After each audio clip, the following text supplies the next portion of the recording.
I was really looking for something that was hands-on.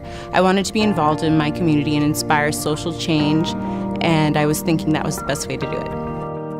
When I finish school, I'd really like to spend my time working for a nonprofit that donates legal assistance to people who are of low-income families or possibly in situations where they don't normally have that.